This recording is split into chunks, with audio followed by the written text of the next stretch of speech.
The morning light came gray and cold through the Ford Focus's windows, condensation beating on the inside of the glass where their breath had fogged it during the night. Eva Hartwell woke first, her back screaming from another night twisted in the driver's seat, and watched her daughter sleep in the back. Rose was 9 years old.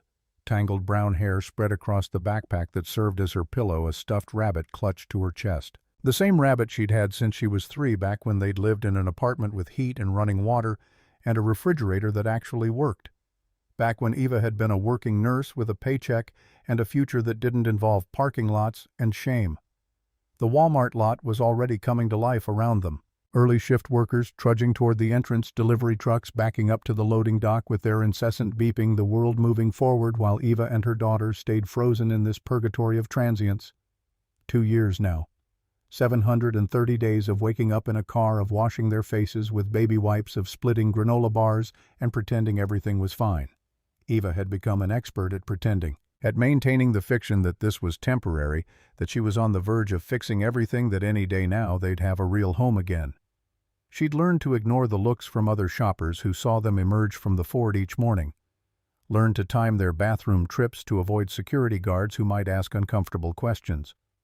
Learned which gas stations had the cheapest coffee and which library branches had the best heating in winter. Learned that hope was a luxury she couldn't afford because hope required energy she needed for survival. Rose stirred, blinked awake, and immediately reached for her notebook. The pages were filled with drawings of houses. Always houses. Some with gardens and swing sets, some with dogs in the yard, all of them with 3 stick figures holding hands in front of the door. Eva watched her daughter sketch another one, now adding windows with curtains, a chimney with smoke curling up, trying to make it look warm and safe and permanent. The ache in Eva's chest sharpened into something physical.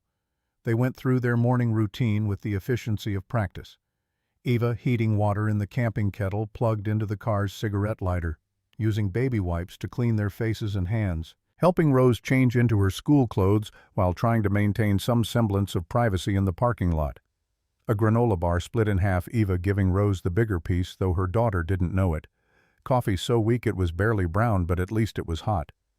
The school bus stop was 3 blocks away. Close enough that Eva could walk Rose there and still make it back to the library before it opened, where she could use the computers to send out job applications that disappeared into the void. Interviews that went well until they asked about her current living situation, and Eva had to decide whether to lie or tell the truth that would disqualify her either way. She'd been a good nurse once, before everything fell apart, before her siblings proved that family was just another word for people who knew exactly where to stab you. Rose shouldered her worn backpack, the zipper broken on one side and held together with a safety pin, and looked up at Eva with those serious dark eyes that seemed too old for a 9-year-old face. Mom Jessica asked if she could come over to our house after school. The words hit Eva like a physical blow. She knelt down on the sidewalk, her scrubs from her last nursing job 2 years ago, threadbare at the knees, and pulled Rose into a hug that threatened to break her. "Oh, sweetie, what did you say?" Rose's voice stayed steady.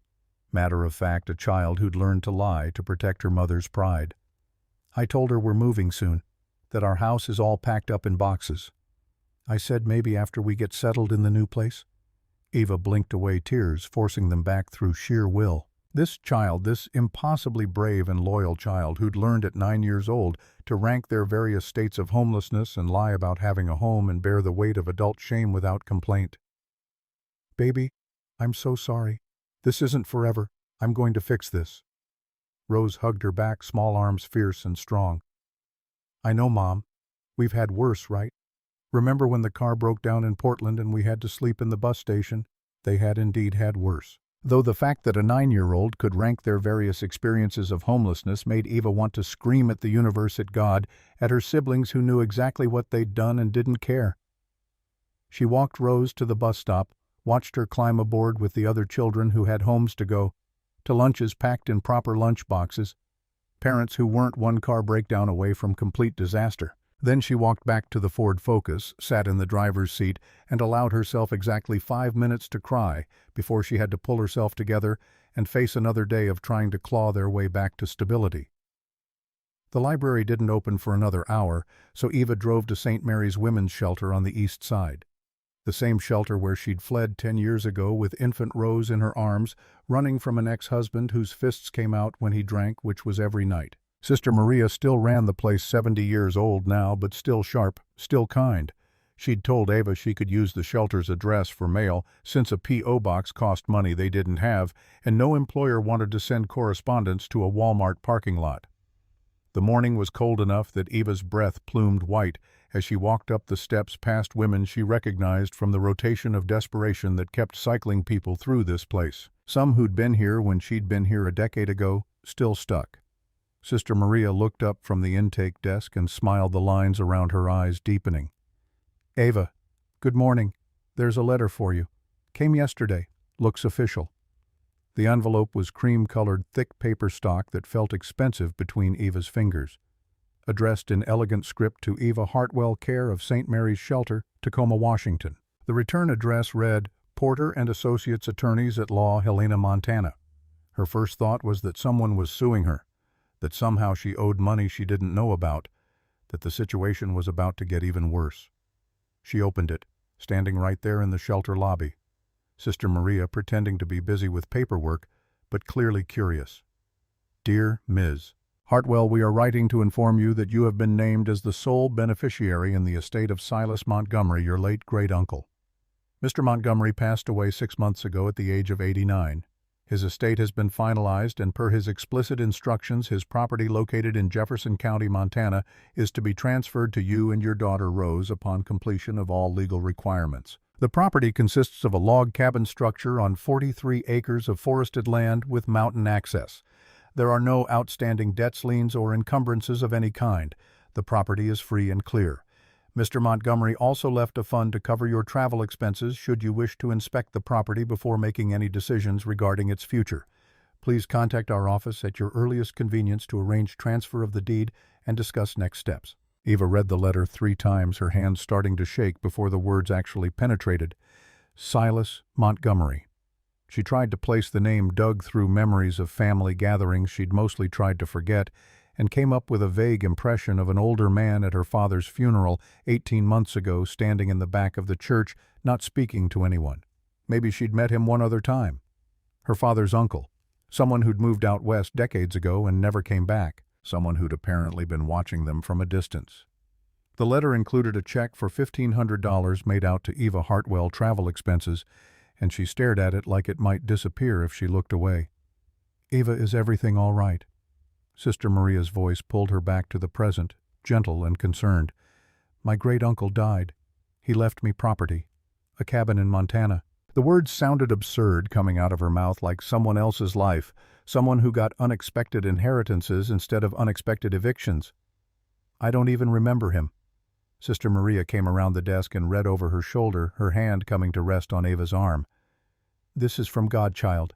This is your chance. Ava wanted to believe that, wanted to let hope in. But she'd learned hope was dangerous when you were barely surviving. It could be nothing. A shack with no plumbing, a trailer falling apart in the woods, or it could be a home. The thought formed slowly, taking shape against all her instincts toward caution and self-protection. Montana. 43 acres. A cabin.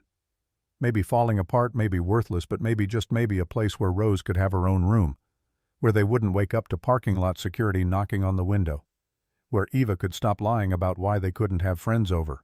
The check in her hand represented more money than she'd had at one time in 2 years. Enough for gas, enough to get there and maybe get back if it turned out to be nothing. She called the number on the letterhead from Sister Maria's office phone, her voice steadying as she explained who she was. Yes, she'd received the letter. Yes, she wanted to accept the inheritance.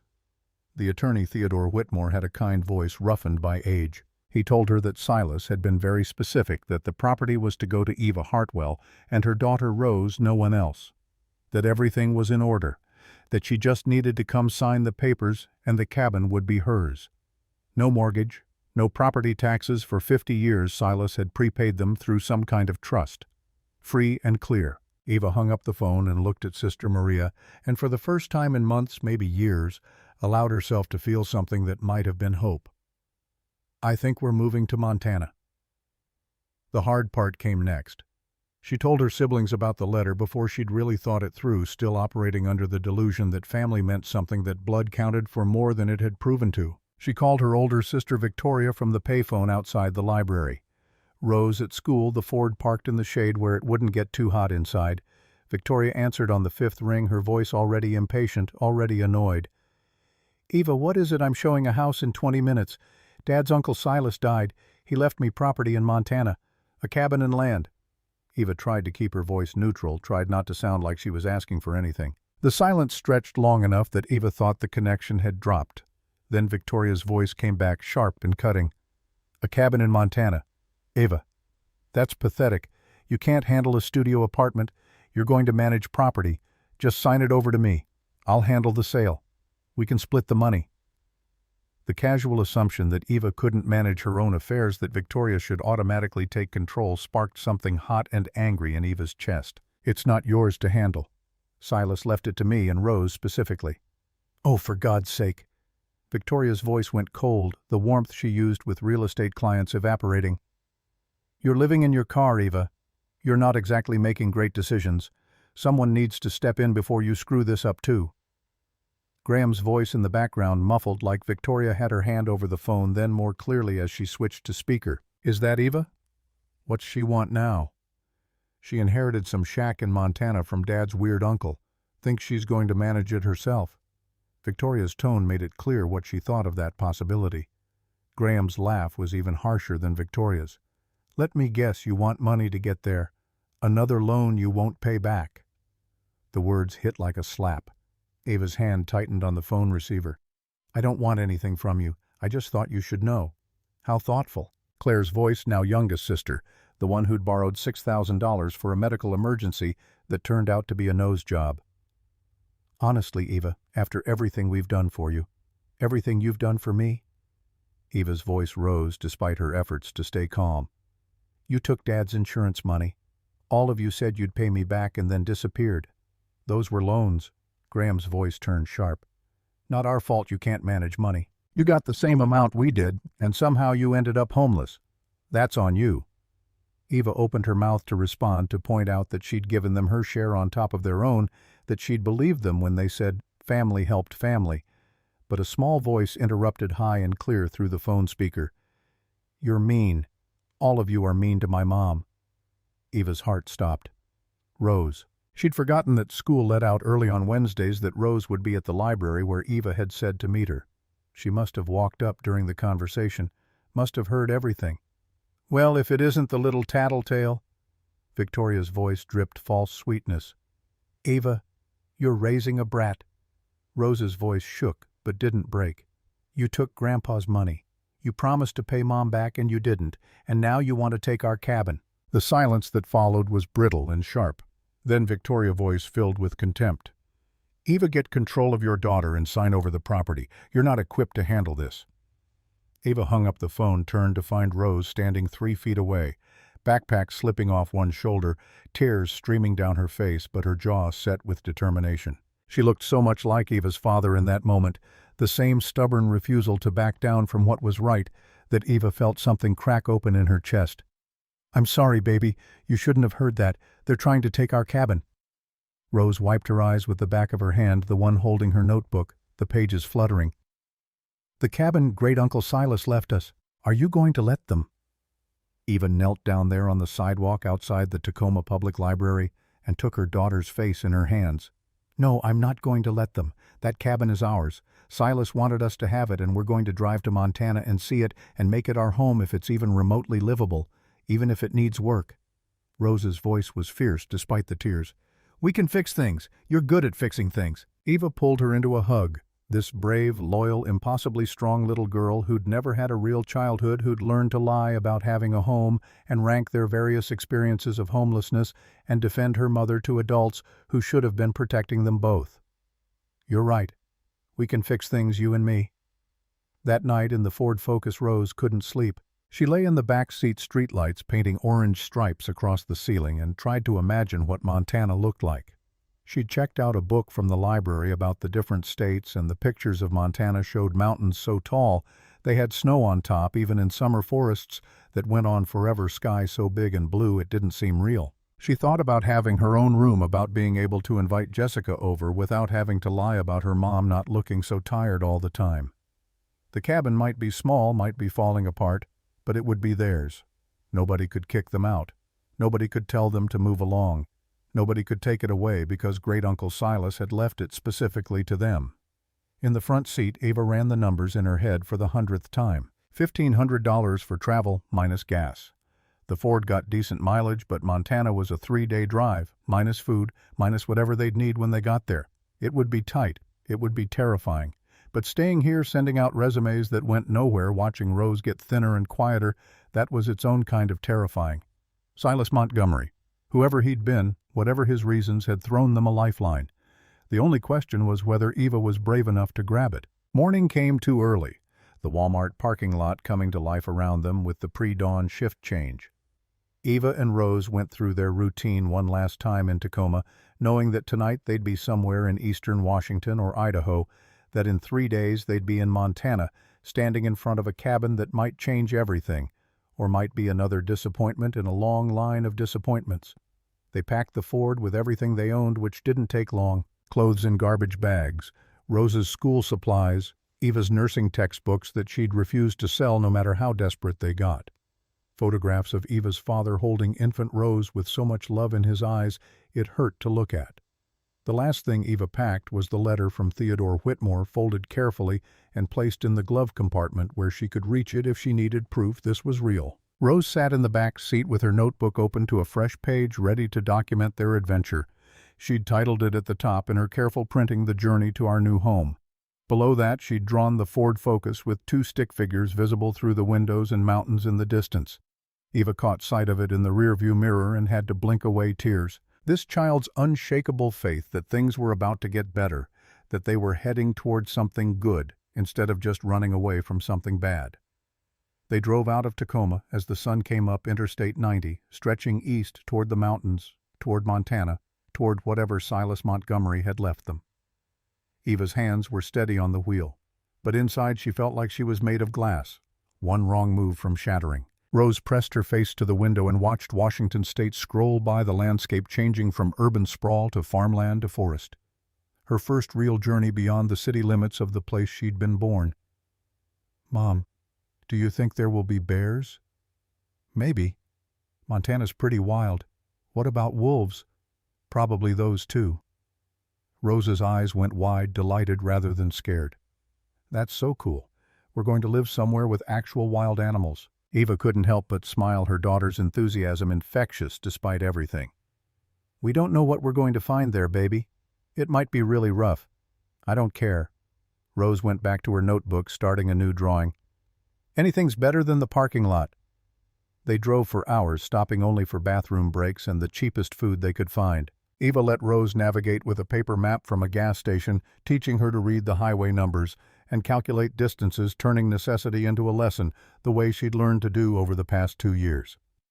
They crossed into Idaho as the sun started to set, found a rest stop with bathrooms and picnic tables, and ate peanut butter sandwiches Eva had made that morning, while Rose reported on their progress.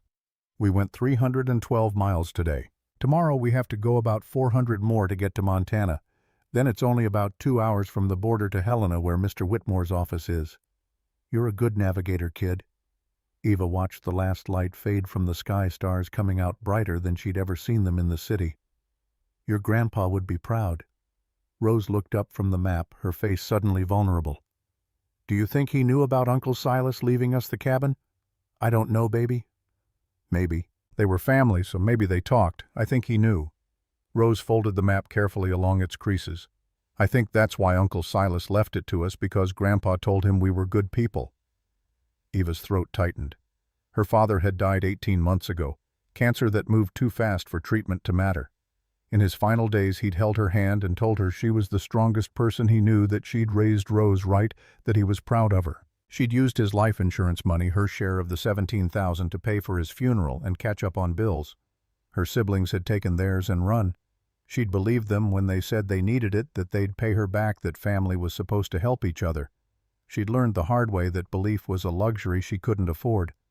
They slept in the Ford that night in the rest stop parking lot, semi-trucks idling nearby, the hum of the interstate never quite fading. Eva woke 3 times from dreams where the cabin turned out to be a burned-out shell, where Theodore Whitmore told her there had been a mistake, where her siblings showed up with legal papers proving the property was theirs. Each time she woke, she checked the glove compartment to make sure the letter was still there, solid proof against her anxiety. The second day took them through the rest of Idaho and into Montana, and even Eva, who'd been braced for disappointment, felt something shift when they crossed the state line. The sky opened up impossibly wide, and blue mountains rising in the distance like something out of a storybook. The towns they passed through were small, real small, the kind of places where everyone probably knew everyone else's business. But they were clean and well-kept, not the desperate urban decay of Tacoma's outskirts. Rose kept her face pressed to the window, making little sounds of amazement every time they rounded a curve, and the landscape revealed something new. "Mom, look, that mountain has snow on the top." "Those are the Rockies, baby. Some of them stay snowy all year round." "Can we see them from our cabin? I don't know." "Maybe." Eva didn't want to promise anything, couldn't bear the thought of disappointing her daughter again, but she let herself imagine it just for a moment. Waking up to mountains outside the window, air that smelled like pine instead of exhaust, Rose running through actual woods instead of concrete parking lots. They reached Helena late in the afternoon of the third day, 3 days that had drained most of the $1,500, but had also been oddly peaceful, just the two of them, and the road, and the slowly changing landscape. Helena was bigger than Eva had expected, an actual city nestled in a valley with mountains on all sides. Buildings that looked like they'd been there since the gold rush days mixed with modern construction. She found Theodore Whitmore's office on a side street downtown, a brick building with his name on a brass plaque by the door. Rose held Eva's hand as they climbed the stairs to the second floor, both of them nervous, both trying not to show it. The office was small but neat. Leather chairs in the waiting area, diplomas on the wall, a secretary who looked up and smiled when they entered. "You must be Miss Hartwell. Mr. Whitmore is expecting you." Theodore Whitmore was 70 if he was a day, with silver hair and a weathered face that suggested he spent more time outdoors than behind a desk. He shook Eva's hand with a firm grip, then knelt down to Rose's level and offered his hand to her too, treating her like she mattered, like she was part of this. "It's very good to meet you both. Silas talked about you, you know. Not often, but when he did, it was always with respect." Eva tried to process that. "I only met him twice that I can remember. At my father's funeral and maybe once before that. Silas was a private man. Didn't much like crowds or conversation, but he paid attention to people. He saw things." Whitmore straightened up, gestured to the chairs. "The property is ready for transfer. All the paperwork's in order. I just need your signature in a few places and then I'll drive you out there. It's about an hour and a half on decent roads, then another 30 minutes on Forest Service roads that are less decent." "What's it like?" Eva's voice came out smaller than she intended. The cabin. Whitmore considered the question carefully. "It's remote. Very remote. No power lines running out there, though. Silas installed solar panels about 10 years back. Hand pump for water from a well, wood stove for heat and cooking. It's rustic and it's not going to be easy, but it's solid. Silas built it himself back in the 50s and he maintained it right up until he died. It's more than a shack if that's what you're worried about." Eva signed the papers where Whitmore indicated, her hand shaking slightly, making her signature look jagged and uncertain. Rose watched with wide eyes, understanding in her child's way that something important was happening, that their lives were changing in this moment. When it was done, when the deed had been transferred and notarized and filed, Whitmore pulled out a brass key from his desk drawer, old and worn smooth by decades of use, and handed it to Eva. "Welcome home, Miss Hartwell." They left the Ford in Helena at Whitmore's suggestion. The Forest Service roads weren't kind to low-clearance vehicles, and they piled into his pickup truck, a battered Chevy that had clearly seen better decades but still ran strong. Rose sat between them, bouncing with barely contained excitement, asking questions faster than Whitmore could answer them. Did Silas have any pets? No, he lived alone. Were there really bears? Yes, black bears mostly, but they generally stayed away from people. Could she learn to ride a horse? Well, they didn't have a horse, but maybe someday. The drive out of Helena took them through increasingly wild country. Paved roads giving way to gravel, giving way to dirt tracks barely wider than the truck. The forest closed in on both sides, pine and fir and aspen, the late afternoon sun slanting through the branches in golden bars. Whitmore drove with the easy confidence of someone who'd made this trip many times, and he told them stories about Silas, filling in the outline of a man Eva had never really known. He was a veteran like your father, came back in '53 and couldn't settle back into regular life. Worked as an accountant for a few years in Seattle, saved every penny, then bought this land and disappeared into the woods. Built the cabin over 2 summers, living in a tent while he worked. Never married, never had kids, just him and the forest for 37 years. Why did he leave it to us? Rose's question was the same one that had been circling Eva's mind since the letter arrived. Whitmore glanced down at her, then at Eva. He said you reminded him of a different time when people kept their word. He watched your family from a distance. Weddings, funerals, reunions. And he said you were the only one who gave without keeping score. That your siblings took but you gave. He respected that. Eva felt tears prick her eyes and blinked them back. Silas had seen her, had noticed even from a distance. Even when she'd felt invisible to everyone who should have cared, he'd left her something precious, not because she'd asked for it, but because he'd decided she deserved it. The weight of that gift, the responsibility and the hope, and the sheer improbability of it made her chest ache. The truck rounded a final curve and the forest opened into a clearing, and there it was. The cabin. 2 stories of hand-hewn logs darkened by weather and time to a deep honey color. A steep metal roof gone green with age but clearly still sound. A stone chimney rising from the center like a promise of warmth. A wide porch wrapped around the front, the railings carved with intricate patterns of leaves and vines and birds. And behind the cabin mountains rose purple and magnificent against the evening sky. It was beautiful. It was impossible. It was theirs. Rose gasped a small sound of pure wonder and scrambled out of the truck before it had fully stopped. Eva followed more slowly, her legs unsteady, unable to quite believe what she was seeing. This wasn't a shack. This wasn't some falling down disaster. This was a home, a real home, built with care and maintained with love by a man who'd decided for reasons she'd probably never fully understand that Eva and her daughter deserved it. Whitmore handed Eva the key, brass and heavy in her palm. I'll leave you to it. There's a care package inside, food and firewood to get you started. I'll come back in a few days to check on you. Bring any supplies you need. But for now, it's all yours. Eva turned the key over in her fingers, then looked down at Rose, who was practically vibrating with excitement. Want to do the honors? Rose took the key with both hands, approached the front door like it was something sacred, and carefully fitted the key into the lock. It turned smoothly, well-oiled, despite decades of use, and the door swung open with a soft creak. Warm air rolled out, carrying the scent of wood smoke and pine, and something else, something that felt like peace. Rose stepped over the threshold first, Eva right behind her, and together they entered Silas Montgomery's cabin. Their cabin now. And Eva heard her daughter whisper, her voice full of awe and gratitude and hope. We have a home.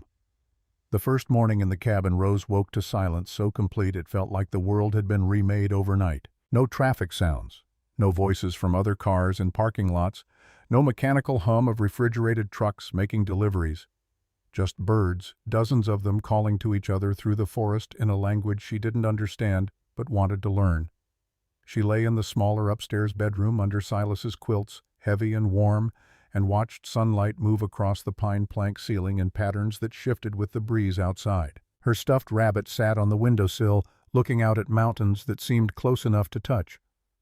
Eva stood at the kitchen window watching her daughter explore the clearing outside, running from tree to tree with energy that had been compressed too long in the Ford's back seat. The hand pump at the sink had taken some getting used to her nursing school muscles, remembering the rhythm after a few tries, and the water that came up was so cold and clear it tasted like it had never touched anything human before.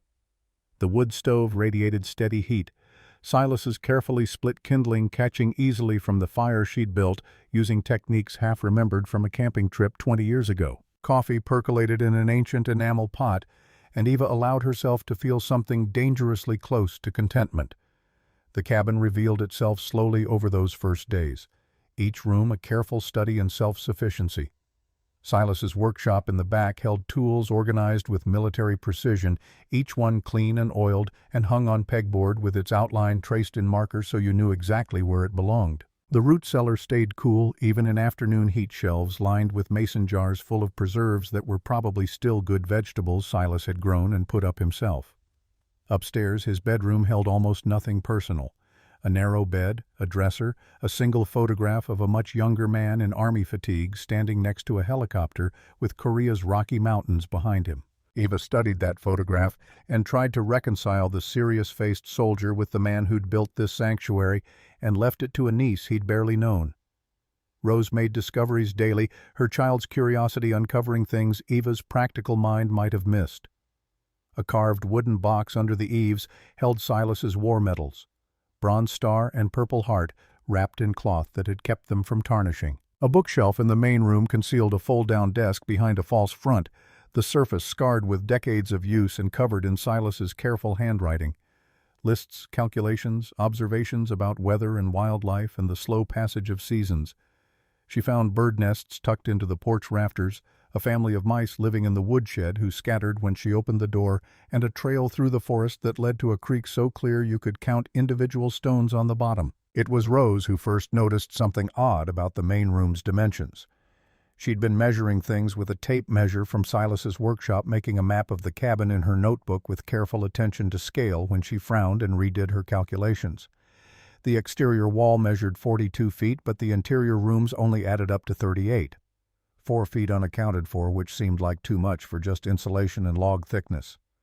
"Mom, I think there's a secret room." The tape measure proved Rose right. Eva walked the perimeter of the main floor, counting her steps, then did the interior, and came up 4 feet short each time. They studied the walls together, looking for seams or breaks in the logs, but everything appeared solid and continuous. The stone fireplace dominated the north wall, massive and beautifully constructed from river rock, fitted together with barely visible mortar. Eva ran her hands over the stones, looking for anything that might move, while Rose examined the carved mantel with its patterns of leaves and vines and birds. It was the birds that caught Rose's attention.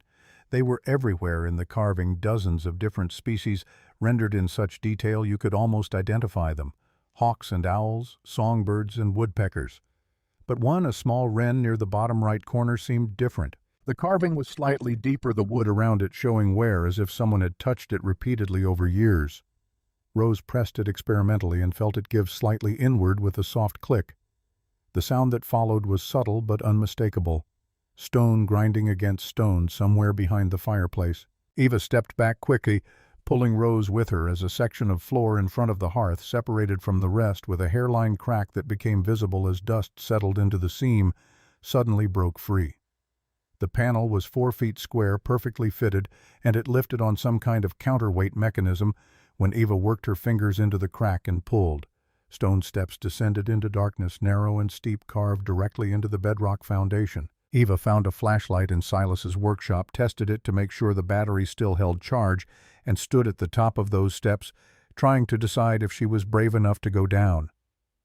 Rose pressed against her side, not scared but vibrating with excitement, and Eva felt her daughter's absolute faith that whatever waited below would be good, would be more of Silas's gifts, would be another piece of the puzzle falling into place. The stairs ended 12 feet down in a chamber that took Eva's breath away.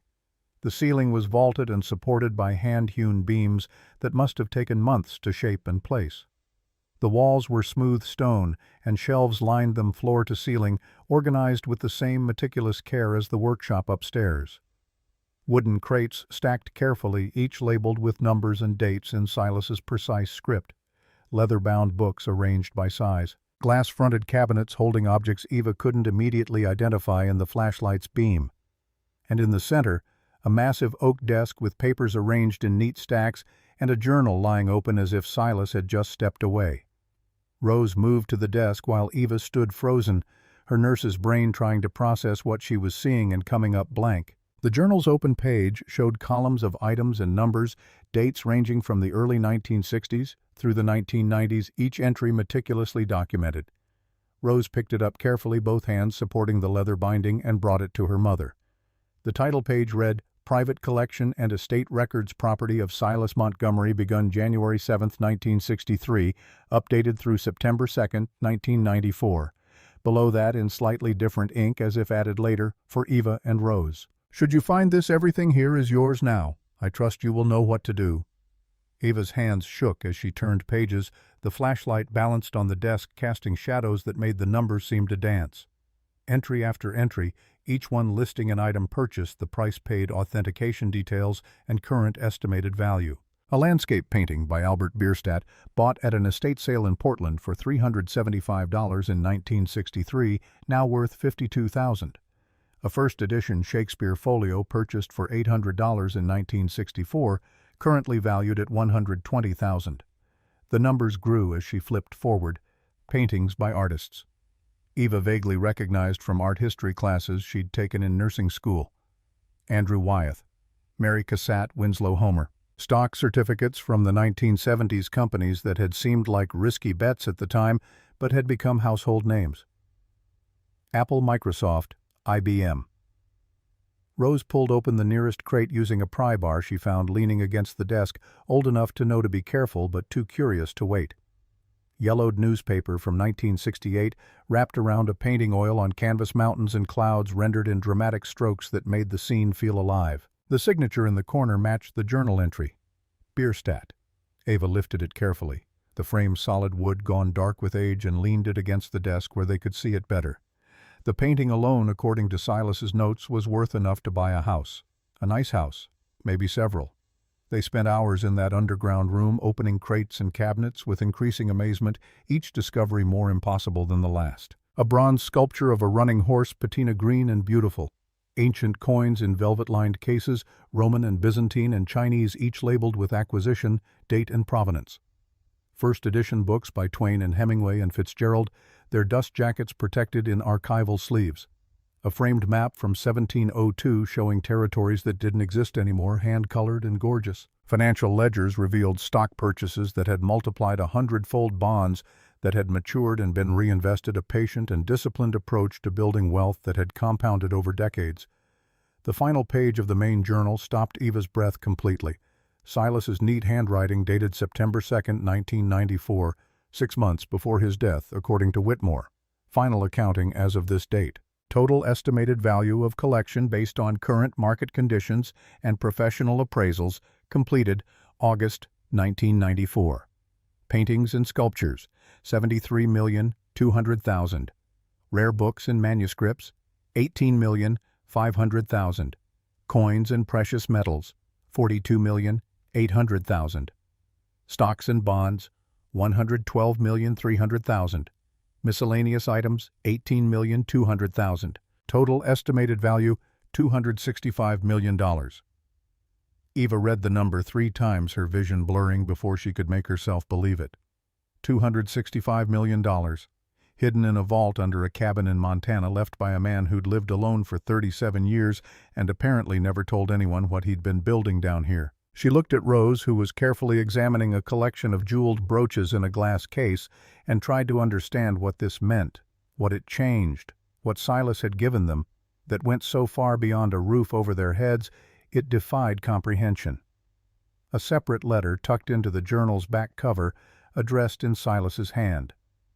For Eva Hartwell, should she find this collection. Eva's fingers trembled as she unfolded the paper, decades old, but preserved perfectly in the underground chamber's constant temperature.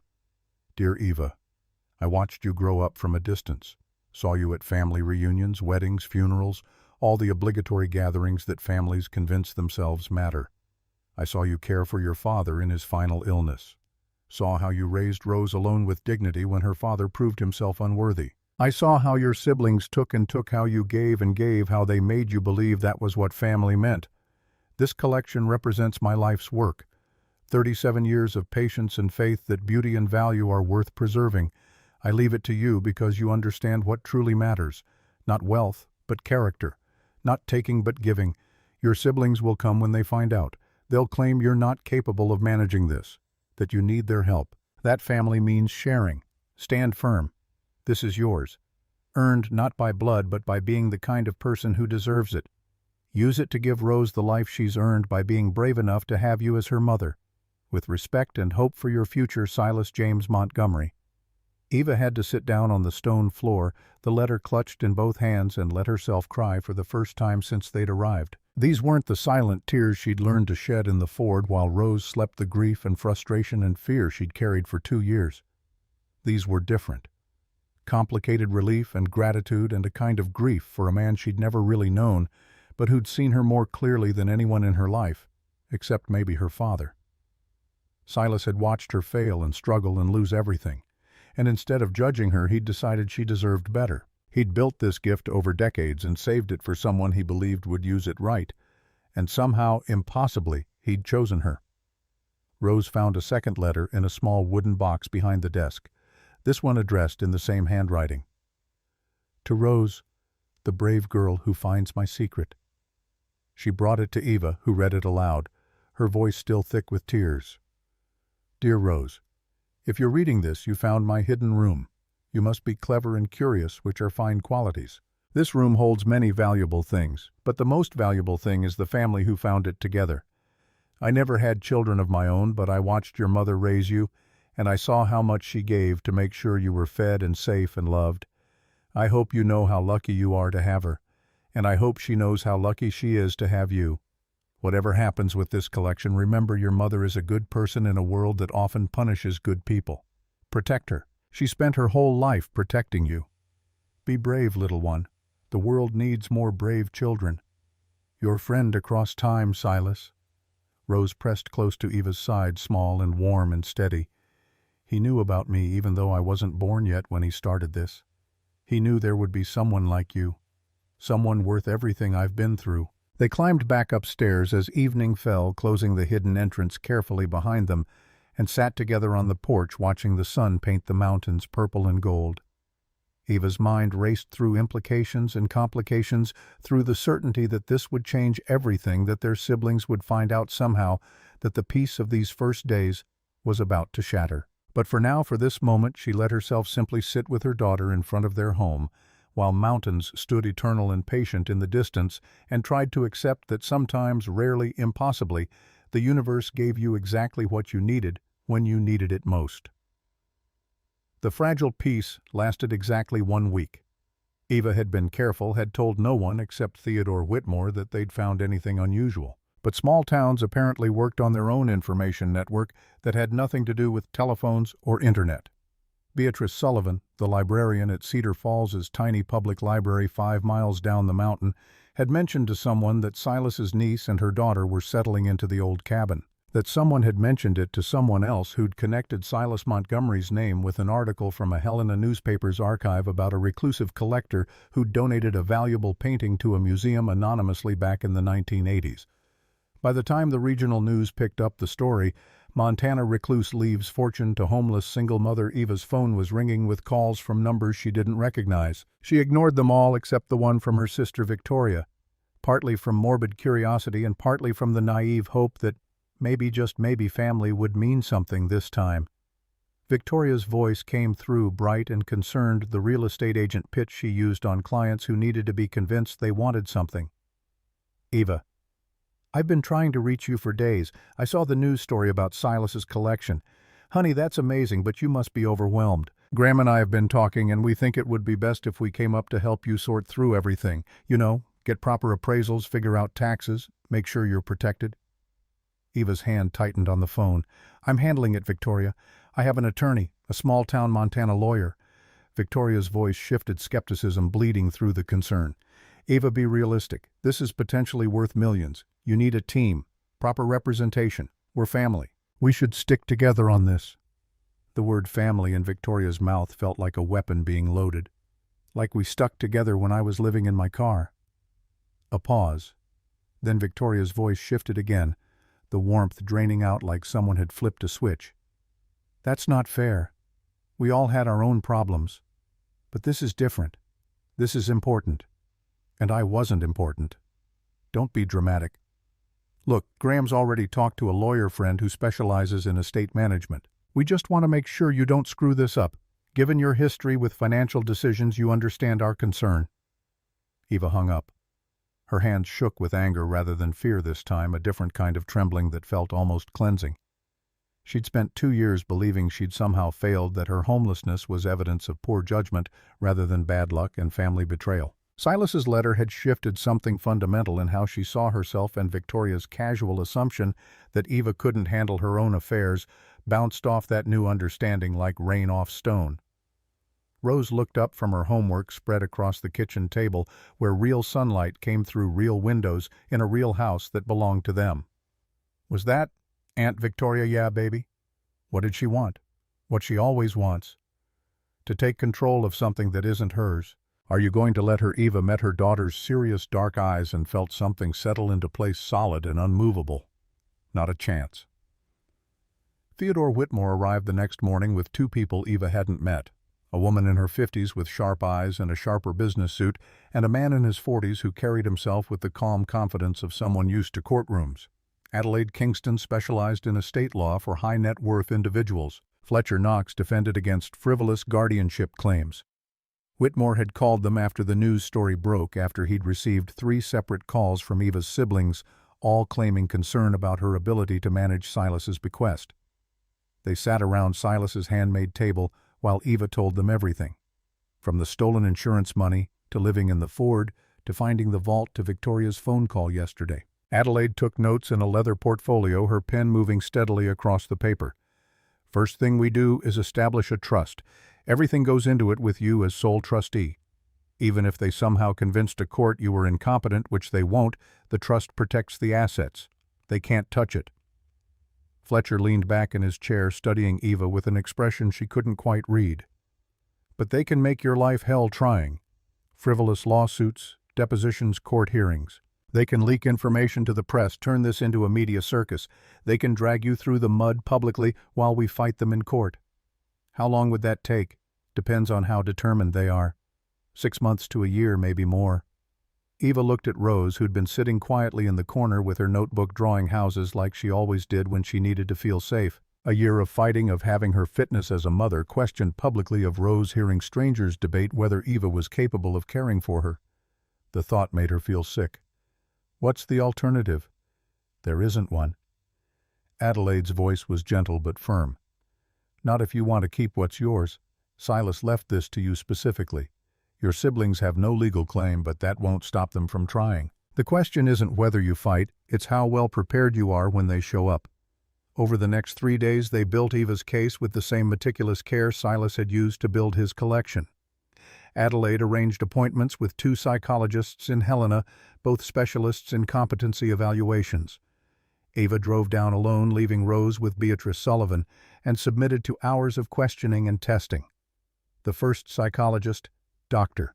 Patricia Morrison, was in her 60s with kind eyes that missed nothing. Tell me about the past 2 years, Eva. In your own words. Don't leave anything out.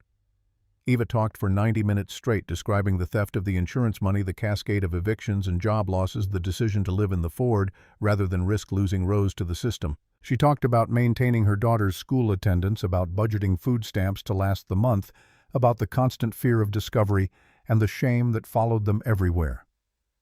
When she finished, Dr. Morrison made notes for several minutes before looking up.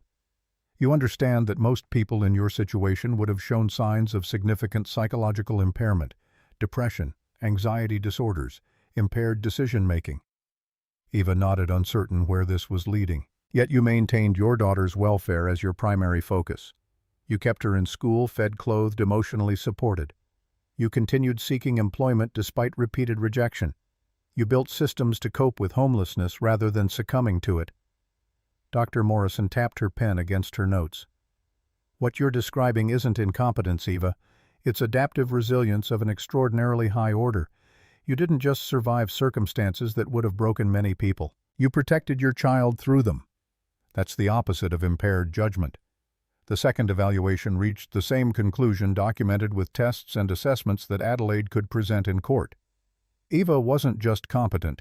She'd demonstrated decision-making abilities that exceeded normal parameters under conditions of extreme stress. The financial records took longer to compile. Fletcher worked with a forensic accountant who traced every dollar of the insurance money, documenting the systematic theft with precision that would make a prosecutor envious. Text messages Eva had saved, desperate requests for repayment met with silence or blocked numbers. Bank statements showing Victoria's real estate deals closing within weeks of her supposed loan to Eva. Graham's new truck purchased the same month he'd claimed to need money for medical bills. Claire's credit card statements showing charges at high-end cosmetic surgery centers. We're not just proving they stole from you. Fletcher spread the evidence across the table. We're proving they lied about it, that they weaponized family obligation to commit fraud, and that they're attempting to do it again with Silas's estate. Character witnesses came next, people who could testify to Eva's competence and Rose's welfare despite the homelessness. Sister Maria agreed immediately, making plans for the 3-hour drive from Tacoma. Rose's teacher from Cedar Falls. Mrs. Patterson offered a detailed account of Rose's exemplary attendance and academic performance. The director of the YMCA, where Eva had volunteered, wrote a letter describing her reliability and work ethic even when she'd been living in a car. Beatrice Sullivan arrived at the cabin uninvited one afternoon, carrying a folder that seemed to weigh more than it should. She set it on the kitchen table with the reverence of someone handling something precious. "I need to show you something.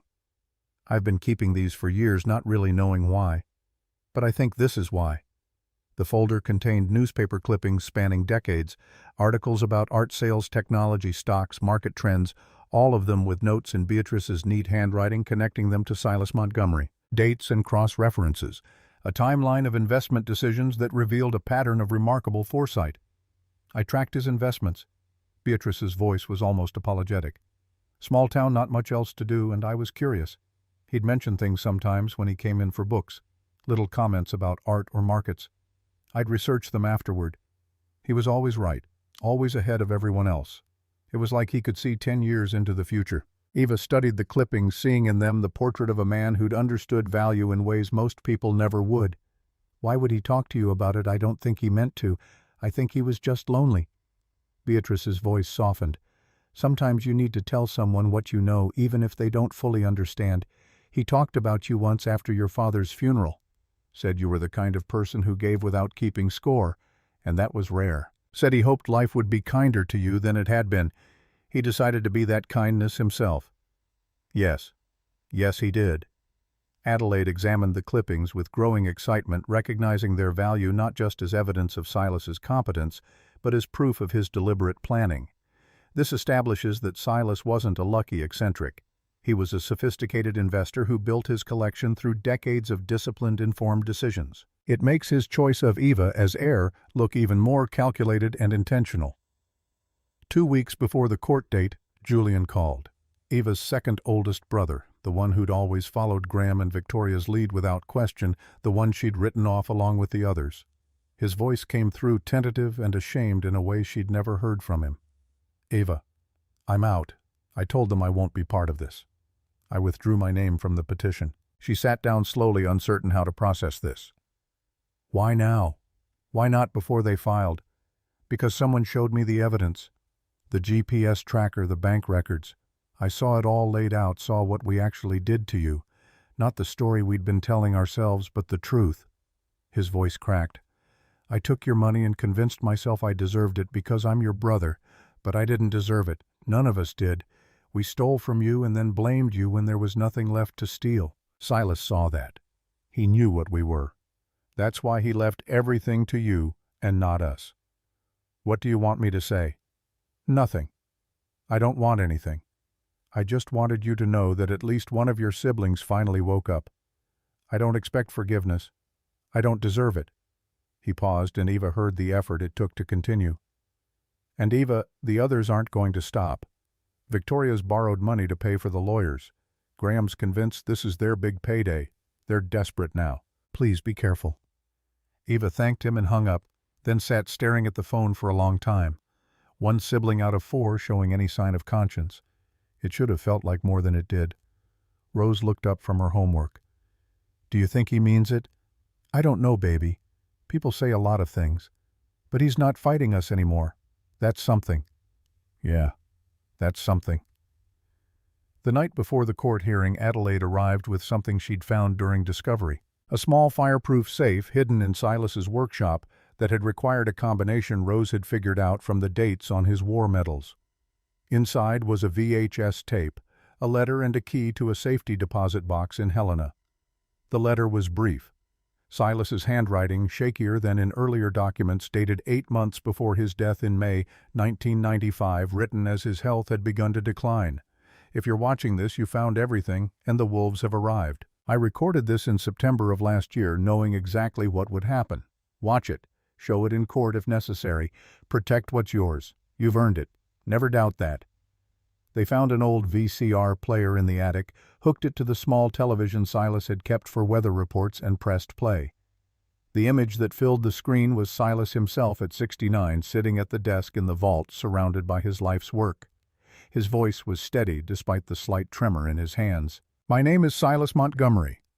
Today is September 2nd, 1994. I am of sound mind and body, as will be attested by my doctor and attorney. I'm recording this because I know what's coming. My health is failing, though I have some months left, and I know what Eva's siblings will do when they discover what I've left her." He looked directly into the camera with eyes that had learned to see through performance to character. "I've observed them for years, watched them at family gatherings, seen how they operate. They will take every dollar Eva has. They will abandon her and Rose when the money runs out. And when they learn about this inheritance, they will return with claims of concern and family obligation. They will say Eva is incompetent, that she needs their help, that they're doing this for her own good. They will lie with conviction because they've spent years believing their own lies." His voice hardened. "But they're owed nothing. This collection is mine to give. I built it over 37 years with full mental capacity and clear purpose. I give it to Eva Hartwell and her daughter Rose. No one else. Not because of blood, but because of character. Because Eva understands what truly matters." He leaned forward slightly, and the intensity in his expression made it feel like he was speaking directly to each person who would ever watch this. To any court reviewing this tape, I was a veteran, an accountant, a collector. I built this wealth through disciplined investing and patient acquisition. These are my wishes made with complete awareness and intention. Do not let manipulative family members overturn what I have carefully planned. To Eva and Rose, stand firm. You deserve this. Don't let them take what I meant for you. I'm proud to have family like you." The final words seemed to echo in the small cabin even after his image faded to static. "Blood doesn't make family. Character does." Adelaide rewound the tape carefully, her hands gentle with something she recognized as devastating evidence. "This destroys their case completely. But we have to be strategic. We don't reveal this until the right moment, until they've committed to their story in open court and can't back out." Fletcher nodded agreement. "Let them paint Eva as incompetent, let them claim family concern. Then we show the judge what Silas predicted 8 months before he died, how he knew exactly what they'd do and left video evidence to protect his chosen heir. When they think they're winning." Adelaide's voice was quiet.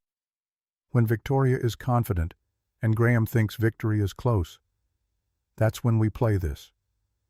Eva barely slept that night, lying awake while the wind moved through the pines, and Rose slept peacefully in the next room. Tomorrow they'd walk into a courtroom and her siblings would try to take everything, would weaponize her homelessness and use Rose as leverage and paint her as unfit.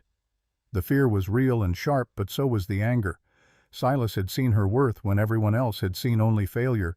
He'd built protections that reached beyond his death to shield her from exactly this moment. She owed it to him, to Rose, to herself, to stand firm. The Jefferson County Courthouse had stood since 1923, its stone columns weathered by decades of Montana winters, its halls echoing with the accumulated weight of every dispute that had passed through these rooms. Eva walked up the steps at 8:30 on Thursday morning, Rose's hand tight in hers, Adelaide Kingston and Fletcher Knox flanking them like shields. The sky threatened snow despite it being only October clouds hanging low and gray over the mountains that ringed Helena on all sides.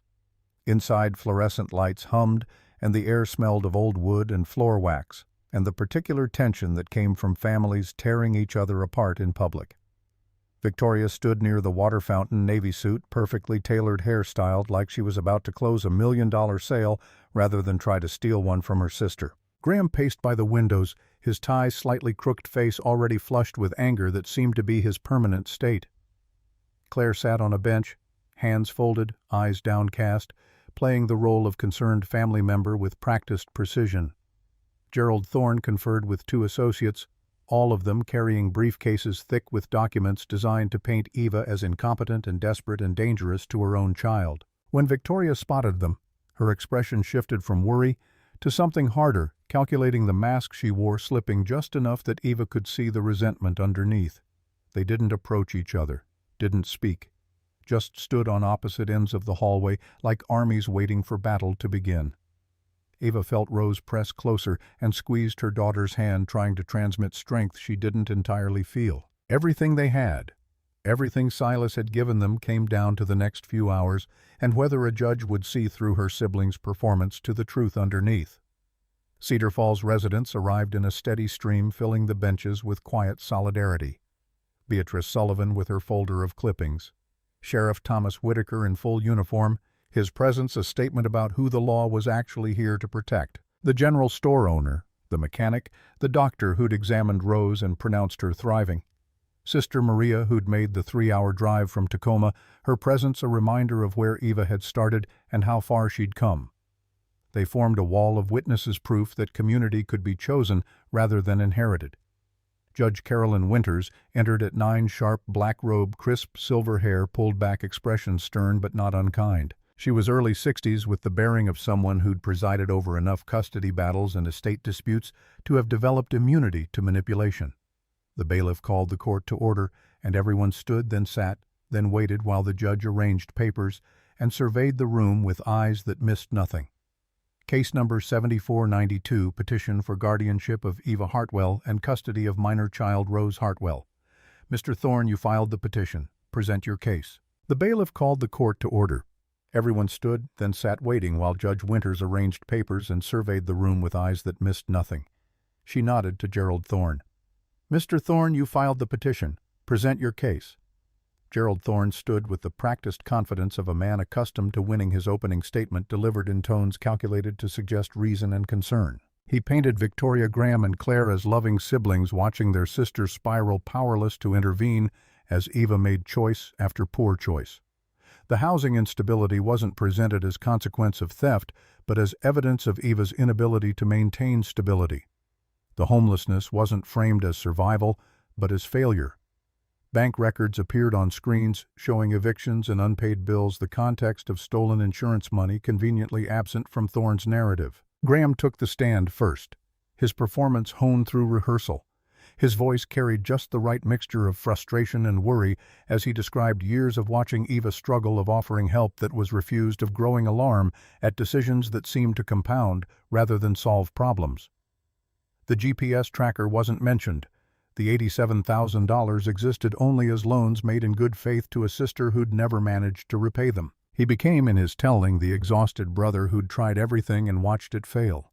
Victoria followed with the polish of someone who sold houses worth millions. Every word landed with precision, her concern for Eva and Rose wrapped in the language of family obligation and protective love. She spoke of sleepless nights worrying about her sister, living in a car of the relief when she'd heard about the inheritance, followed immediately by deeper worry when she'd learned about the isolated cabin. Her voice caught at strategic moments, tears appearing exactly when they'd have maximum impact.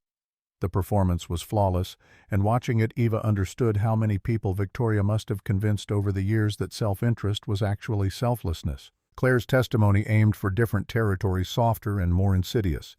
She talked about trauma-warping judgment, about loving her niece Rose enough to speak uncomfortable truths, about wanting both Eva and Rose to be safe, even if that meant difficult interventions. Her tears seemed genuine, her voice trembling with what could pass for genuine emotion if you didn't know she'd borrowed $6,000 for cosmetic surgery and never looked back. Thorne rested his case with the air of someone who'd already won, confident that the portrait of Eva as a well-meaning but incompetent woman, overwhelmed by circumstances too large for her limited capacity, would carry the day. Fletcher Knox rose slowly, letting silence stretch before he spoke. His opening cut through the manufactured concern like a scalpel through skin. Your Honor, this isn't about protecting vulnerable people. This is about adult children who systematically stole from their mother, abandoned their sister when she needed help, and now want access to money they have no legal right to claim. The evidence he presented told a different story entirely. Bank records, yes, but complete ones showing the insurance money's distribution and the subsequent loans that were never loans at all but theft dressed in family obligation. Text messages. Eva had saved desperate requests for repayment met with silence or blocked numbers. The GPS tracker bagged and documented by Sheriff Whitaker, proving the siblings had been surveilling Eva's movements before they'd even filed their petition. We're not just proving they stole from her. Fletcher's voice was measured but relentless. We're proving they lied about it, that they weaponized family obligation to commit fraud, and that they're attempting to do it again with Silas's estate. The psychological evaluations came next. Two independent doctors who'd spent hours with Eva and reached identical conclusions. Dr. Patricia Morrison's testimony was particularly damning to the siblings' case.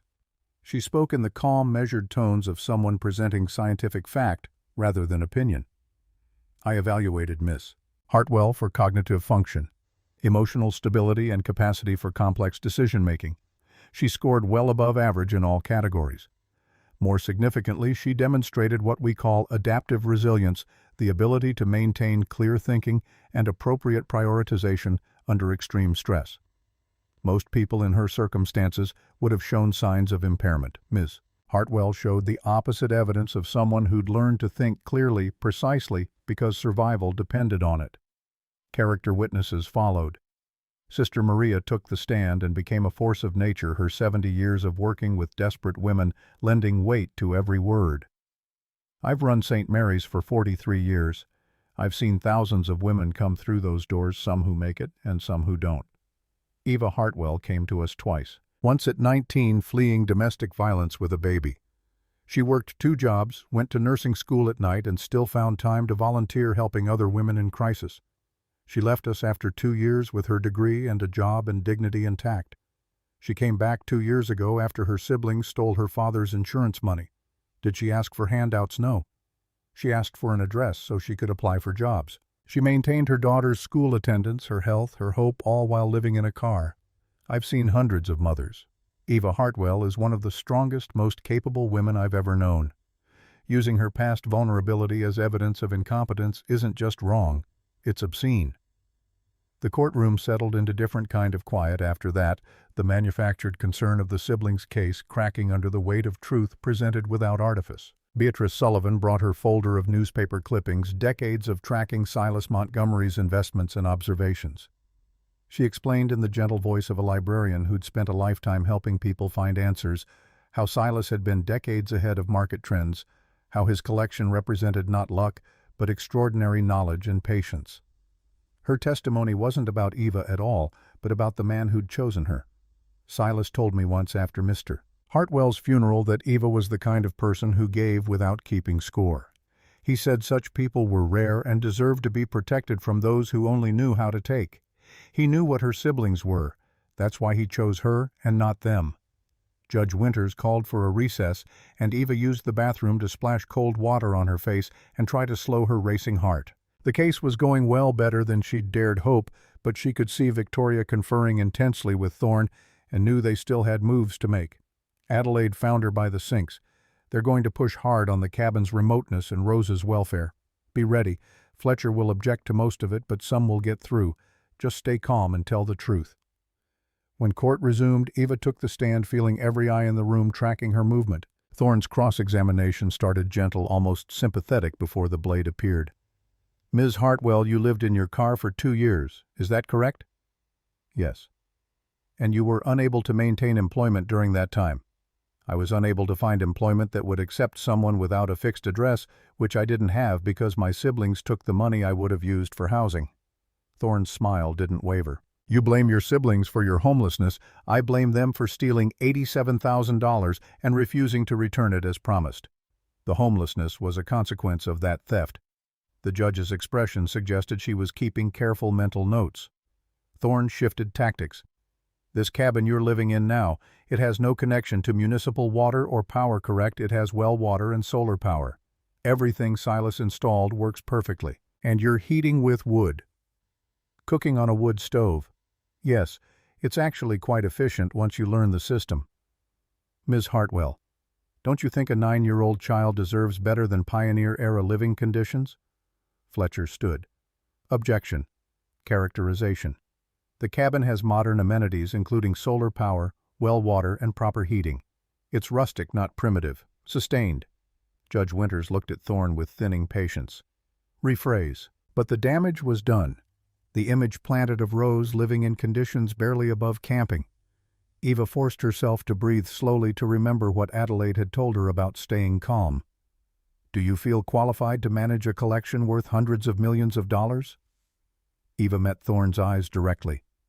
I feel qualified to make decisions about property that was left specifically to me. I'm not managing it alone. I've hired experts in estate law, art authentication, financial management. I'm building a team of people who have the expertise I lack. That's not incompetence, that's intelligent delegation. And what do you plan to do with this collection? Eva glanced at Adelaide, who gave a slight nod. I'm establishing a foundation to help single mothers in crisis, women who are where I was 2 years ago. The collection will fund legal aid, job training, emergency housing, everything I needed and couldn't find. The courtroom stirred. Victoria's face went pale as she realized Eva wasn't planning to simply keep the money, but to give much of it away. The judge leaned forward, slightly interest sharpening her attention. When it was Fletcher's turn, his questions were gentle but devastating in their precision. Ms. Hartwell, why were you homeless? Because my siblings borrowed money. They never intended to repay, and without those funds, I couldn't maintain housing while searching for work that would accept someone in my situation. Did you ever stop caring for your daughter during those 2 years? Never. Rose attended school every day. She had regular meals even when I didn't. She had clean clothes. She had books and school supplies. She had love and stability even when we didn't have walls. Did you ever consider giving her up? Letting the state take her because it would be easier? The question hit Eva hard, tears pricking her eyes. Never, not once. She's my daughter. We protect each other. That's what family actually means. Fletcher let that statement hang in the air before continuing. Your siblings claim you're unfit to manage this inheritance, but you've already begun working with experts establishing a trust, planning a foundation. That doesn't sound like incompetence to me. It's what Silas wanted. He didn't just leave me money. He left me responsibility. I intend to honor that. Judge Winters called for Rose next, and the courtroom's energy shifted. Every person present understood that a 9-year-old's testimony could break either way, that children could be coached or could speak devastating truth, that this moment would likely decide the case. Rose walked to the witness stand with her chin up and shoulders back, small but radiating a determination that reminded Eva painfully of her father. She took the oath with a steady voice, understanding in the way children do when adults make ceremony of important things, that this mattered, that what she said here would shape their future. Judge Winters spoke gently. Rose, I know this must be scary, but I need to ask you some questions. You can tell me if you need a break, okay? Okay. Can you tell me what it was like living in the car? Rose thought carefully before answering. It was hard. We didn't have a lot of space, and it was cold in winter and hot in summer, and sometimes people would knock on the windows and tell us to leave. But Mom always made sure I had food and clean clothes and got to school. She'd help me with homework at the library. She never made me feel like being poor was my fault, or like we were less than other people. Did you feel safe? Always. Even when we didn't have anywhere to live, I always felt safe because Mom was there. The judge made a note before continuing. Your aunts and uncles say they're worried about you. What do you think about that? Rose's jaw set in a way that made her look older than 9. I think they weren't worried when we were living in the parking lot. They weren't worried when Mom called asking for help and they wouldn't answer. They're only worried now because Great-Uncle Silas left us money and they want it. She pulled a folded piece of paper from her pocket, the edges worn like she'd been carrying it for weeks. Great-Uncle Silas left me a letter. He wrote it before I was born, before he even knew I'd exist. He said I was brave and that my mom was a good person and that I should protect her because she'd spent her whole life protecting me. He knew what my aunts and uncles would do. He knew they'd try to take everything, and he wanted me to be brave and not let them. Rose handed the letter to the bailiff, who passed it to Judge Winters. The courtroom was absolutely silent as the judge read, her expression shifting from professional neutrality to something softer, almost sad. When she finished, she looked at Victoria, Graham, and Claire with eyes that had seen through their performance to the hollowness underneath. Mr. Knox, do you have anything further? Fletcher stood but didn't approach the witness stand. Just one question, Your Honor. Rose, are you happy living in the cabin? Rose's face lit up. So happy. I have my own room for the first time ever. I can see mountains from my window. I go to school in Cedar Falls and I'm doing really good in all my classes. We have friends who visit. Mom's teaching me how to chop wood and pump water and do things with my own hands. I'm learning stuff I never could have learned in the city. Thank you, Rose. No further questions. Adelaide stood next her, movement deliberate and charged with purpose. "Your Honor, we have one final piece of evidence." Silas Montgomery recorded a video 8 months before his death as his health began to decline. He left instructions that it should only be shown if his heirs faced legal challenges from family members. "Given the nature of this petition, we believe the court should see it." Thorne objected immediately, but Judge Winters overruled him. The television was wheeled in, the VCR connected, and suddenly Silas Montgomery filled the screen. 69 years old, sitting in his underground vault, surrounded by 3 decades of careful collection, speaking directly to a future he'd predicted with unsettling accuracy. The courtroom watched in absolute silence as Silas documented his mental capacity, explained his observations of Eva's siblings over years, predicted their exact response to the inheritance. His voice carried the weight of someone who'd spent a lifetime watching people and learning to see past performance to character. "They will take every dollar Eva has. They will abandon her and Rose when the money runs out. And when they learn about this inheritance, they will return. They will claim concern, incompetence, manipulation. They will lie. They will twist the truth. They will do anything to get what they think they're owed. But they're owed nothing." He looked directly into the camera, and it felt like he was looking at each person in the courtroom individually. "This collection is mine to give. I give it to Eva Hartwell and her daughter Rose, no one else. To any court reviewing this, I was a veteran, an accountant, a collector. I built this over 37 years with full mental capacity. These are my wishes." The final words hung in the air after the tape ended. "Blood doesn't make family. Character does." Victoria sat frozen, her carefully constructed case disintegrating in the face of a dead man's testimony that proved he'd known exactly who and what she was. Graham's face had gone from red to white. Claire was crying, but whether from guilt or frustration, Eva couldn't tell. Judge Winters sat back silent for a long moment. Then she picked up her gavel, and her voice cut through the tension with surgical precision. "I've heard testimony from professionals, from community members, from the parent and child at the center of this case. But perhaps the most powerful evidence is this child's testimony and her great-great-uncle's extraordinary foresight." She looked at Victoria, Graham, and Claire with an expression that could have frozen water. "You stole from your sister, you abandoned her and your niece, yet somehow a woman you claim is incompetent managed to keep a child safe, educated, and emotionally healthy through circumstances that would have broken many people. And you have the audacity to claim she lacks judgment." Victoria started to speak, but the judge's look silenced her. "Your cousin saw you coming from decades away, and he protected his chosen heir with remarkable care. This court finds no basis whatsoever for your claims." The gavel came down hard. "Petition for guardianship is denied. Furthermore, petitioners are ordered to pay all legal fees incurred by Eva Hartwell in defending against this frivolous action. Any further harassment will result in restraining orders and potential criminal charges. This court finds Eva Hartwell to be a competent, capable parent who is more than qualified to manage her inheritance and raise her daughter." Case dismissed. The Cedar Falls contingent erupted in quiet applause. Victoria stood frozen, her case shattered. Graham's face went through several shades of red before settling on pale fury. Claire continued crying, but Eva felt no sympathy. They'd tried to take Rose, had weaponized her. Homelessness had been willing to destroy her completely for money they'd never had any right to claim. Eva pulled Rose into her arms and felt her daughter shaking with relief and residual fear and something like triumph. They'd won. Silas's protection had held. The wall he'd built around them had proven stronger than her siblings' greed. Outside the courthouse, snow had started falling, fat flakes drifting down to melt on stone steps worn smooth by a century of feet. Adelaide and Fletcher stood with Eva and Rose, confirming next steps, but Eva barely heard them. She was too focused on the feeling of solid ground under her feet, of having fought and won, of knowing that Rose was safe, and theirs was a family that courts recognized as legitimate, despite her siblings' attempts to tear it apart. The weeks that followed revealed the cost of victory. Eva's hands shook when she tried to sleep, her body unable to accept that the threat had passed. Migraines came in waves that blurred her vision and left her nauseated for hours. Stress manifesting physically in ways that required medication and therapy she could finally afford. The doctor in Helena was patient and kind, helping Eva understand that trauma didn't end just because danger did, that healing took time and deliberate work.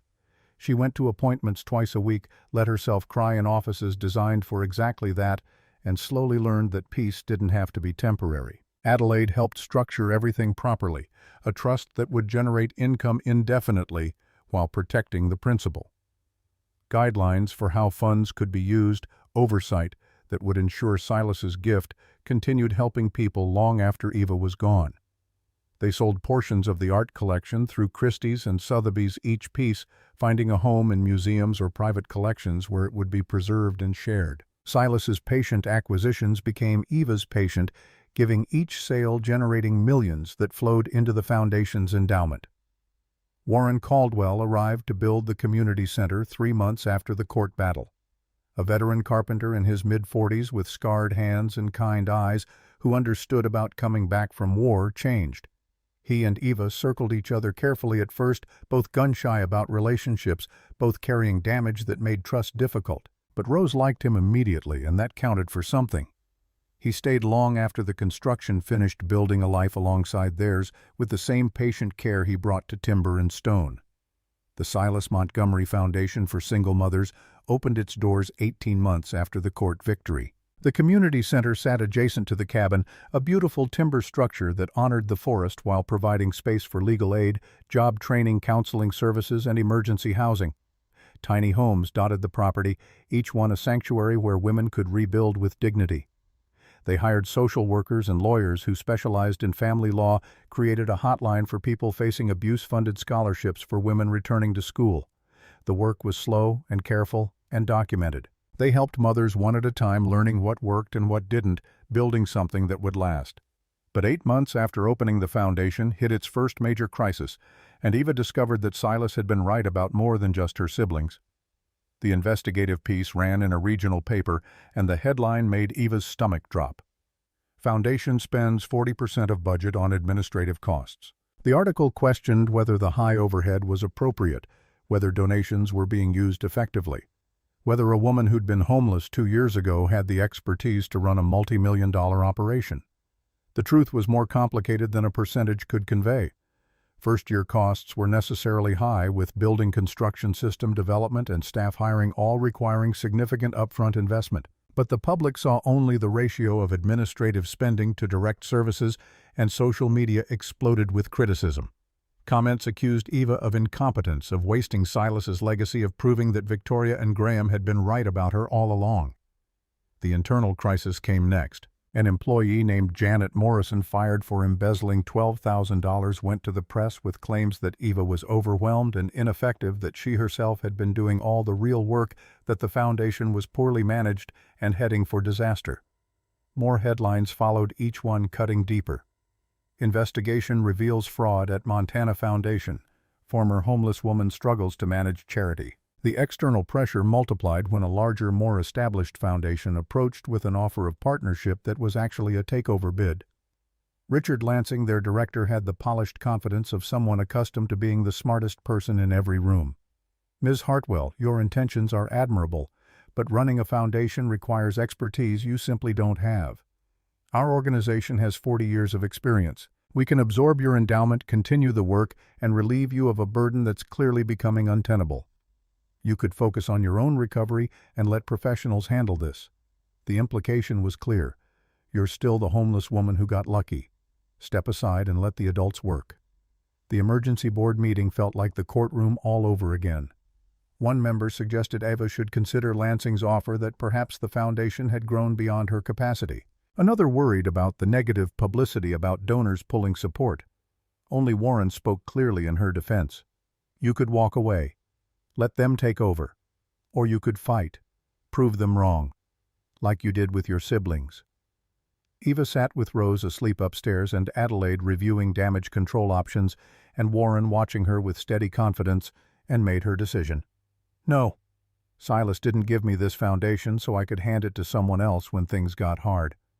I'll learn. I'll make mistakes. But I'll be transparent about it, and I'll prove that a woman who lived in a car can build something that lasts. The response was methodical and public. She hired an independent auditor and published every finding, good and bad. Created a website with financial transparency updated monthly, every dollar accounted for and explained. held a press conference where she acknowledged the embezzlement, explained the termination, and detailed the first-year costs that had driven up the administrative percentage. "I lived in a car for 2 years. I know the value of every dollar. I would never waste the gift Silas gave me. These costs were necessary to build infrastructure that will serve women for decades. Judge us by our results, not by a single year's ratio." The audit confirmed what Eva had said. No fraud except Morrison's theft. Costs appropriate for startup phase. Financial management sound. The public response shifted criticism, giving way to appreciation for transparency. Lansing's foundation quietly withdrew their offer, their attempted takeover exposed as opportunism rather than assistance. But Eva was exhausted in ways that went beyond physical tiredness. The fight with her siblings, the foundation crisis, the constant pressure of public scrutiny had taken pieces of her she wasn't sure she could get back. She understood now what Silas's final letter had meant about the price of giving when you had everything instead of nothing. That letter, discovered in a safety deposit box in Helena, had been waiting for her all along. Silas's handwriting, shakier than in earlier documents, dated 1 week before his death. "Dear Eva, if you're reading this, you've survived the wolves and started the work. Now comes the harder part. I lived alone for 37 years, protecting what I built, but sharing it with no one. The collection gave me purpose, but also imprisoned me. Don't let wealth do to you what it did to me. Use it to connect, not isolate. Giving is easy when you have nothing. When you have everything, it becomes the real test. You'll face pressure, criticism, jealousy. People will question your competence, your motives, your right to manage what I left you. Stand firm. But remember, real generosity costs. Not just money. Yourself. Your time. Your peace. Your health. That's the price. Only you can decide if it's worth paying. I believe you'll choose correctly. You always have." Eva read those words repeatedly, understanding them more each time. Silas hadn't just left her money. He'd left her the burden of using it well, knowing it would extract a price most people never had to pay. 5 years after that November morning when Eva and Rose first walked into the cabin, over 200 people gathered for the memorial garden dedication. The garden spread across half an acre, native plants and stone paths and benches for reflection. At its center stood a monument carved with words Eva had chosen from Silas's letters. "In a world of takers, remain givers. In a time of greed, maintain integrity. Build something that outlasts you." Rose was 14 now, taller and more confident, but still carrying that notebook everywhere, still believing in the possibility of home. She stood at the podium in front of the crowd. This girl who'd been homeless at 9 and was now helping run youth programs. And her voice carried clear and certain across the gathering. "5 years ago, my mom and I were living in a car. We had nothing except each other. My aunts and uncles had taken everything we had. And when they tried to take this too, they told a judge my mom wasn't capable. They were wrong." Her voice didn't waver. "My mom took what Uncle Silas gave us, not just money, but trust, the belief we deserved better, and built this. A place where other moms and kids like us can find safety. Because we remember what it felt like to be invisible, to be told we didn't matter." She looked at Eva standing with Warren at the garden's edge. "Uncle Silas wrote me a letter before I was born. He said to protect my mom because she'd spent her whole life protecting me. But the truth is, we protect each other. That's what family means. Not blood, but who shows up when things get hard and stays when they get harder." Her eyes swept the crowd, landing on the mothers who'd come through the foundation's doors. "We're here to tell every one of you that you matter. You're worth fighting for. You deserve good things. Because if we could make it from a parking lot to here, you can too." The applause rolled across the garden like thunder. Eva felt tears on her face but didn't try to hide them. The foundation had helped 847 single mothers in 5 years. Not thousands like some inflated claims, but a real number, achievable and documented, and growing steadily. 847 women who'd found legal help, housing, job training, hope. 847 children who had stability their parents were fighting to provide. It wasn't everything, but it was something real and lasting, proof that Silas's careful planning could ripple forward to change lives he'd never see. That evening, after the crowd dispersed and the caterers cleaned up and the sun set purple and gold over the mountains, Eva and Rose and Warren sat together on the cabin's porch. The same porch where Eva had stood 5 years ago, fresh from the courthouse, trying to believe safety could last. The same clearing where Rose had run that first day, discovering what space felt like after 2 years in a car's back seat. The same mountain Silas had watched for 37 years, patient and eternal and beautiful. Rose leaned against Eva's shoulder, 14 years old, but still small enough to fit there, her notebook open to a new drawing. 3 figures stood in front of the community center with people streaming through the doors, mountains rising behind them, the sky impossibly blue and wide. She'd titled it, "What We Built Together." "Mom, are you happy?" The question caught Eva off guard, made her actually consider rather than just giving the automatic yes. She carried scars from those years that would probably never fully heal. The hypervigilance that made her check locks twice, the anxiety that spiked when bills arrived, the dreams where she woke up back in the Ford with nowhere to go. She faced constant pressure from managing the foundation, dealing with public scrutiny, meeting expectations that sometimes felt crushing. The relationship with Warren was good, but required work, both of them carrying damage that made trust difficult. She'd sacrificed time with Rose, her health suffering under stress, her peace conditional on nothing going wrong. The price Silas had warned about was real, extracted daily in small ways that accumulated into exhaustion. But she had Rose healthy and brave and becoming someone remarkable. She had work that turned pain into purpose, that gave meaning to suffering by preventing others from experiencing the same. She had Warren steady and kind and understanding about the ways trauma lingered. She had a home, not just walls and a roof, but the actual feeling of belonging somewhere permanently. "Yeah, baby. I'm really happy. The kind where you're not waiting for something bad to happen." Warren squeezed Eva's hand, understanding that particular achievement, knowing how long it took to reach a place where peace felt permanent instead of temporary. They sat together as darkness fell, and stars emerged, more stars than seemed possible, scattered across the Montana sky like promises kept. The air smelled of pine and wood smoke from the stove inside, clean and sharp and entirely different from the exhaust and desperation of Tacoma's parking lots. An owl called from the forest, long and haunting, and something small rustled through the underbrush, hunting or being hunted in the ancient dance that predated human concerns by millennia. Rose closed her notebook and looked up at the stars, her young face thoughtful in the darkness. "Uncle Silas never got to meet me, but I feel like I know him anyway." "How's that?" "Because of what he built. The cabin and the collection and all his careful plans. People leave parts of themselves in the things they make." She paused, searching for words. "When I'm in the workshop using his tools or reading in the room he built or helping someone at the foundation that's him, that's what he wanted to leave behind. Not just money, but the chance for people to be better than their worst moments." Eva pulled her daughter closer, this wise, observant girl who'd survived homelessness with her hope intact, who'd testified in court at 9 with courage. Eva still marveled at who was becoming someone who'd carry Silas's legacy forward into futures he'd never see. "You know what's amazing? Silas saw all of this. Not the specifics, but the possibility. He looked at us from a distance and decided we were worth believing in.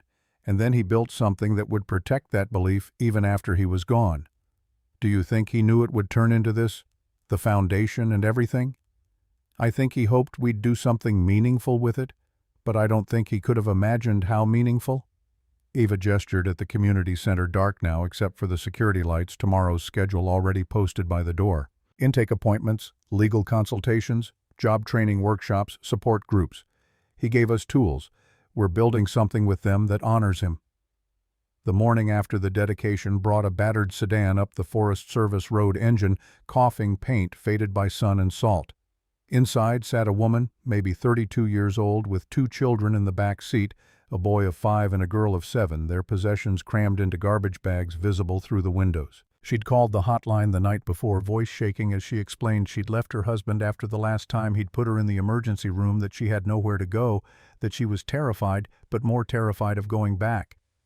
Eva met her at the community center's entrance, recognizing immediately the fear mixed with desperate hope in the woman's eyes. She'd worn that expression herself 7 years ago, arriving at this cabin uncertain whether it represented salvation or just another disappointment.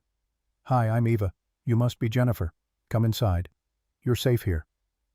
She led Jennifer through the intake process, explaining the services available, handing over keys to one of the tiny homes where she and her children could stay while rebuilding. Watching Jennifer's face as Eva showed her the small but complete house, Seeing tears of relief that mirrored her own from years ago, Eva understood the cycle Silas had set in motion.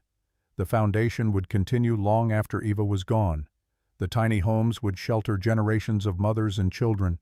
The legal aid program would protect thousands from the kind of abuse Jennifer had fled. And all of it traced back to one quiet man in the woods who'd seen something worth protecting in a woman the world had overlooked, who'd planned his gift with such care that even her siblings' greed couldn't overcome it.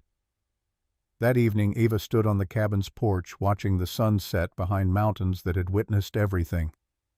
The Ford Focus sat in the driveway, kept as a reminder of where they'd been, occasionally used for supply runs, but mostly serving as testament to survival. Rose was inside helping Warren prepare dinner, their voices drifting through the open windows, along with the smell of cooking food and wood smoke. Eva thought about Silas's words written decades before she'd read them, but true nonetheless. Character mattered more than blood. Giving when you had nothing was easy compared to giving when you had everything. The world punished good people more often than it rewarded them, but sometimes, rarely, impossibly, justice prevailed. Not because it was guaranteed, but because someone had cared enough to build protections that outlasted their own life. She'd survived the parking lot and the courtroom and the public criticism. She'd built something real from Silas's gift, something that would continue helping people long after her name was forgotten. She'd proven that a woman who'd lived in a car could manage millions, could raise a remarkable daughter, could create lasting change. The price had been high: her health, her peace, her time. But watching Jennifer and her children settle into safety, seeing Rose grow into someone who understood both hardship and hope, knowing that 847 families had found help when they needed it most, Eva understood the price had been worth paying. Tomorrow would bring new challenges: more mothers fleeing violence, more children needing stability, more work to be done. But tonight, Eva Hartwell stood on the porch of the home Silas Montgomery had built and felt something she'd learned not to take for granted: contentment. Not perfect happiness, not the absence of struggle, but the deep satisfaction of knowing she'd honored the gift she'd been given, that Rose was safe and strong, that they'd built something together that would outlast them both. In a world that often felt designed to break people like her, she'd refused to break. And in refusing, she'd become exactly the person Silas had believed she could be.